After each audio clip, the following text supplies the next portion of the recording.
Hello guys, today we're going to be talking about the 30 concepts that every chess player should know. After I read this list of 30 concepts, the goal is to learn and keep in mind the importance of these concepts, and it will help you to play in a better sense of the game.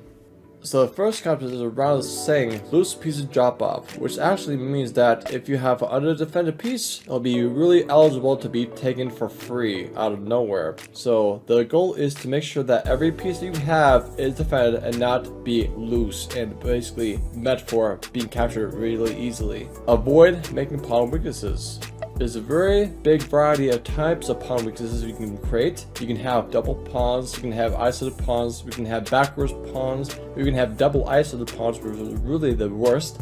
And make sure that every pawn you have will be just stable and connected to other ones, and also make sure they're not doubled. Assume your opponent plays the best move.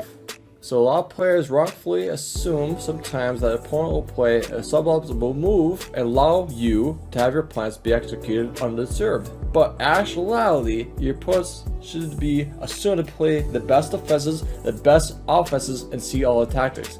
Target your opponent's weaknesses. So a lot of times in the game of chess, it only takes about 2 weaknesses to win the game forcibly. But if you don't see a weakness, maybe you can create one and you can target it. So sometimes it only takes one big bare weaknesses. For example, the king is really weak and you want to just pounce on that to win the game. Control the center. Usually do this by occupying the center of the pawns, or you can have the pieces towards the center and also affecting the 4 such squares, e4, d4, e5, d5. That way we have more flexibility and possibilities to attack your opponent and doing a very good defense. Do not castle toward an attack. So a lot of times players wrongly castle to the wrong side of the board and just end up to defend themselves because they didn't have to do this sort of wrongfully directional castling. And it's important that you castle. You want to make sure your king is safe. If it's not safe from your castle, don't do that sort of castling.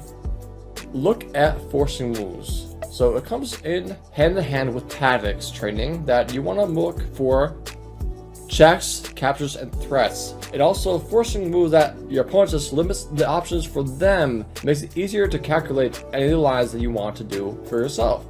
And if you do this basically looking for forcing moves all the time, you're going to be certain the tactics that you never thought about before, and you can have a crushing blow that your opponent didn't think about. Consider prophylactic moves. It's crucially important to make sure that you think about moves that nullify your opponent's plans, keep your king in a position safe and stable, to make sure that the optimal position that you have will be based on your help with the prophylaxis. Only trade pieces if it benefits you. It's really important to make sure that you only take pieces of a greater value than the piece you have to offer to trade. If you do the opposite, you're just only helping your opponent to gain the advantage or getting a comeback. Attack the base of a pawn chain. So if your opponent has a big pawn chain, what you want to do is attack the base, the weakest link of the pawn chain. That way you'll be able to compromise further up the chain more and more. That allows you to control the board more when the pawn chain is compromised and removed. Avoid going into bad endgames. So a lot of players forget that they're playing chess and they think they're playing checkers, and they try to take pieces because they can. But instead, you want to have the mindset is thinking about the end game, the end result. If you see that if you take that piece, it'll be gonna be really hopelessly lost position. You want to avoid that as much as possible. So you want to have this 2-step critical thinking that if I take that piece, it will be bad. If it's bad, if I keep that piece on the board, it will be good. If you answer the 2 questions, you'll be fine and everything will be okay. Don't move the same piece twice. This is especially true in the opening. You want to make sure that you develop all the pieces of the bank rank by moving the piece once. And make sure that you don't move the same piece a lot of times, and make sure that you lose tempos and the possibility to castle, make your king safe. And basically in general, the rule of thumb is you only move the piece once in the developing stage of the game. Use open files or diagonals and keep them. Bishops love diagonals, especially long diagonals. Rooks love open files or have open files. It's really important that if you have the pieces going what they want most, don't trade them off and lose that control. You want to keep them in this control as much as possible. Make sure that you can optimize your pieces and don't trade them off for something that is going to be giving away the control that you already won. So when you have the control of the diagonal or the open file, just want to keep them as long as possible. When you have material, trade down. So if you have more material, more pawns, more pieces, it makes the game a lot easier for you to just end up with a win if you trade down material of equal value. And make sure that if you have the easier route you can do with trading down the pieces, it's really much better to do that than just to struggle with the same amount of material and just having to make your job a lot harder than it should be. When you're down on material, trade pawns. So if you have deficit of material compared to your opponents, it's really important to have a goal to trade off all of the pawns. So once you have achieved trading off all the pawns, your opponent has to really work much harder than it was before to win the game, because they don't have a possibility to promote a new queen for the pawns because there are none left. So basically, if you're down material, you want to have a goal to trade off all the pawns. Why did your opponent play their last move? It's a really good habit to have in your pocket that when your opponent plays a move, that you understand the reason why they played that way. So if you see what the reason why of the last move is, you can just predict that the next move or the next move after that and their side of the board. So that way you can foresee, use your foresight to make sure that you don't lose some material or lose the game because you didn't have some forethought about your opponent's plans. So basically, a very good habit in chess is to always ask yourself, why did your opponent play their last move? Keep your king safe. It goes without saying that checkmate wins the game. So make sure that your king is out the back foot and the king is in the middle, they can't castle, and make sure that your productivity of the game to win the game is really hindered and blunted because your king is not safe. So the most important thing you want to do at the beginning of the game, besides developing, making sure that your king is castled and safe as well. So you don't have to necessarily castle, but overall you make sure your king is safe.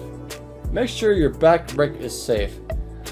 If you take the time to make sure your back rank is safe, you don't have to worry about tactics in your face that your opponent can have something cheapo to win the game because of the simple weakness on the back rank.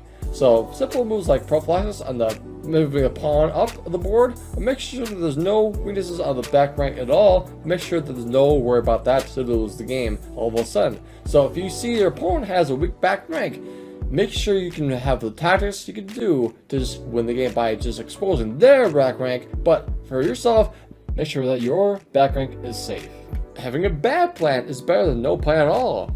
It's really important in the game of chess that you have a plan of whatever is the quality of that plan. It could be something stupid, but at least has a plan behind it. So you can make a piece look pretty, that's fine. It's really good. It's really all that you need to do. But if you have no mindset about what to do and saying, I don't know what to do, it's just to push pieces and let's see what happens, that is not a plan. It's a move.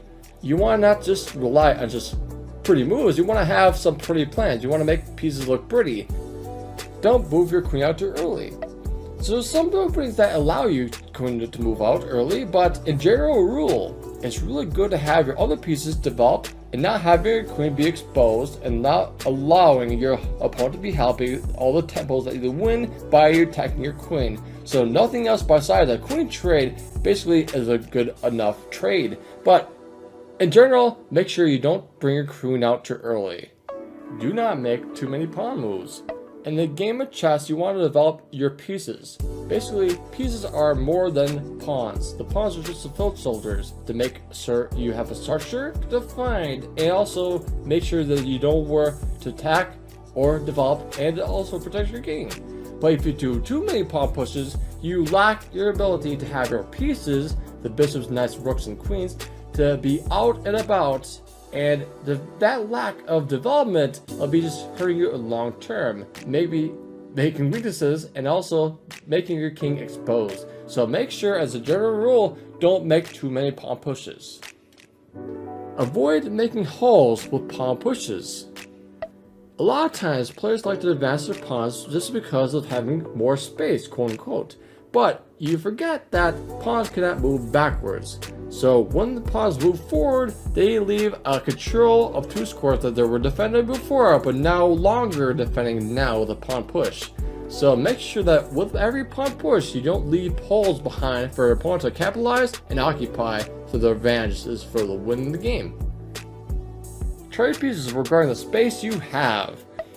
Imagine that you have really down the space position, your opponent's pawns are advancing on you, you're really cramped. In that situation, you want to trade pieces off.